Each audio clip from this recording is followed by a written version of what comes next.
So I've been writing this book called The One, the All, and the Mystery, which I have made a couple of videos about. I might change the title of the book to As Within, So Without. If you watch this, leave a comment. Let me know. Do you like The One, the All, and the Mystery more? Or do you like As Within, So Without more? This project for me has been an ongoing, organic, constantly changing project where my mapping of what the book is going to look like continues to change, which I enjoy. It's been fun to kind of see where it takes me. The way that I have it mapped out right now is that the first section, with several chapters within it, is going to be about the mystery, and I'm going to talk about different ideas of infinity, God, stillness, presence, emptiness, different views on ultimate reality. And the second part is going to be about awakening, where I'm going to talk about different notions of what it means to awaken or become awake. Some of those include, gnosis, the idea of gnosis, which is, gnosis basically means knowledge in Greek, but it seems to relate to knowledge by identity, or definitely knowledge from direct experience, but it seems to be similar to the idea of knowledge in Vedanta, which is realizing that art thou, realizing that you are the infinite. Each of us, as well as each thing that exists, is an expression of the infinite or the ultimate, or God, if you want to use that word. And the third part of the book at this point is going to dive into rebirth. So there's kind of the mystery, which is exploring ultimate reality, awakening, which is exploring an individual's experience or ability to wake up to something, wake up to their own existence as, or relationship with, the ultimate or infinite. And then part 3 is about rebirth, which is about, okay, well, what do we do now after we've had this awakening? How do we bring that into our lives? How do we bring that into our day-to-day experience? How do we bring that into the world of Maya, or manifestation, or the phenomenal world, the phenomenological world, the world of relativity, the world of forms, the world of change? So those are the 3 main sections, and I'm going to, really kind of approach each one of those sections in a variety of ways. For example, part 1, I'm going to talk about the mystery or the infinite from a spiritual point of view, from a scientific point of view, and from a philosophical point of view. And sometimes it's hard to make clear distinctions between all of those approaches, but I think it's important to use each one to better understand these matters and give us more reference points, and look at it from a more holistic point of view. One thing that I have been reminded of and watched and read about recently is Ken Wilber's idea of cleaning up, growing up, and waking up. Ken Wilber, he seems very devoted and has seemed very devoted for decades in making maps of awakening and transformation. And I find his maps helpful, and I'm somebody who also enjoys making maps. But of course, as he admits himself, the map is not the territory. We can't get too lost in the map in such a way that makes us forget that the territory is the primary medium of our lives rather than the maps, and that the maps can only help us.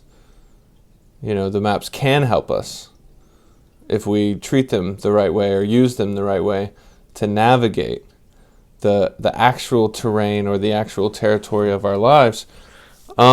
Nevertheless, in his mapping, he emphasizes how a lot of the very important and wise traditions of waking up or awakening, whether through Christian mysticism or Vedanta or Buddhism or Taoism or Tibetan Buddhism, all these different traditions and paths that provide maps for waking up, meaning give us maps and descriptions and even practices that can help us wake up to the fact that we are expressions of the divine or God or the infinite or pure being or stillness or consciousness.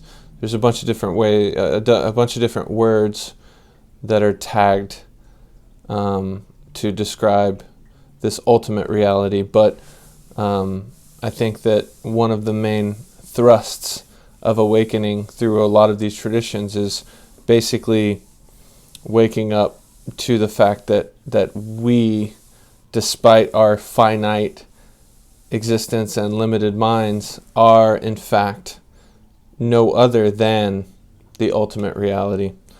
But what he says is that a lot of these traditions which present this and which are important because of that, they don't always or even don't often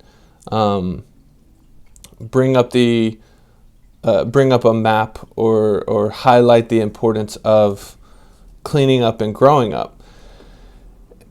So what he means by cleaning up in a very simple way is basically shadow work, looking at our own shadows, looking at our own repressed emotions, looking at the things that we often overlook out of unconsciousness or fear or just an unwillingness to face the full reality of what's going on, and because we have these elements of our lives and these repressed emotions that are in the shadows, so to speak, those overlooked things and those repressed emotions end up often affecting our lives in negative ways, in unhealthy ways, in destructive ways. And so unless we kind of get at the root of these things, look at the shadow of ourselves, then they're going to keep cropping up. What we resist persists, that sort of thing. And growing up is basically processes of self-development.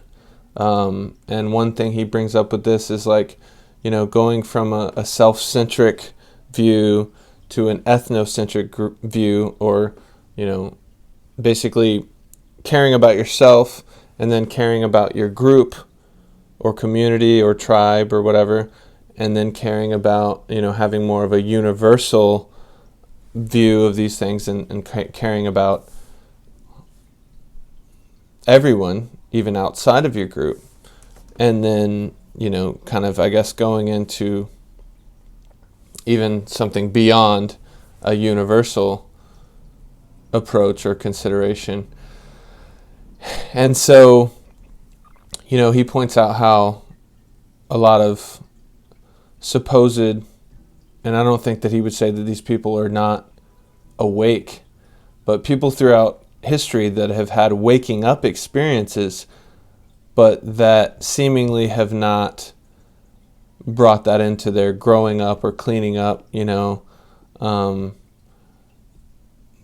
have like St. Paul, who talks, uses some language that is sexist, or even language that perpetuates slavery and that sort of thing, and how certain Buddhist communities and throughout history have had slaves, and how, and even contemporary gurus or spiritual teachers who behave in problematic ways, whether it's sexual harassment and stuff like that. And so I think he makes a really good point that we can't just focus on waking up. He says that no matter where we are in our growing up or cleaning up process, we can have awakening experiences regardless of where we are. And we can't just stop there. We have to consider the importance of not only waking up, but also cleaning up and growing up. I like this, and that's something I was already moving toward in my book, because the structure of the book is going from the ultimate, the infinite, to the kind of personhood and like being down here on the earth and what it looks like from our daily experience and our own selfhood, our personal selfhood. And yeah, so I guess those are the main points I want to make today, is that looking into Ken Wilber's maps more, as well as doing the podcast that I've been doing with my best friend Smit, called the Smit and Sherrills podcast. You should check that out if you're interested in this type of content.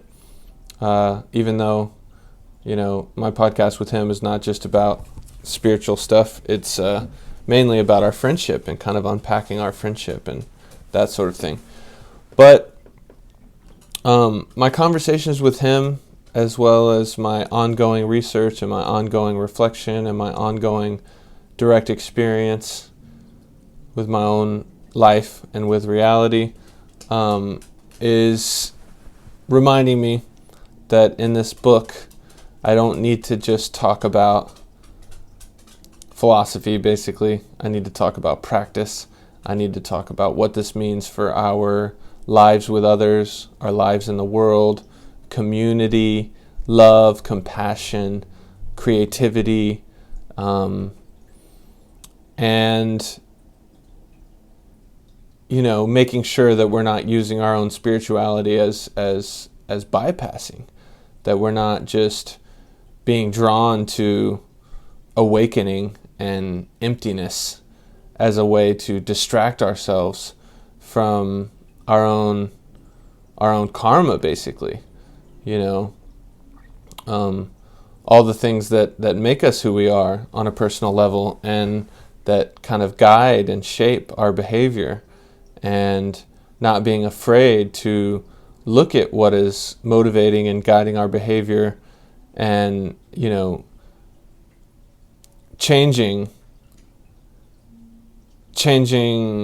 what we need to change, so that we don't get completely imprisoned by negative loops.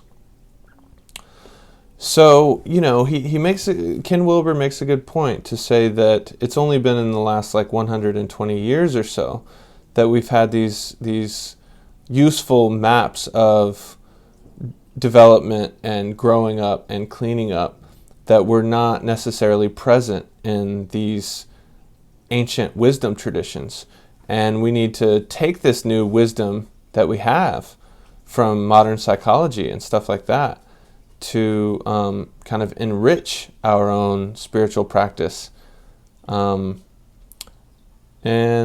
having a more integral approach, inclusive approach that you know, discards the parts that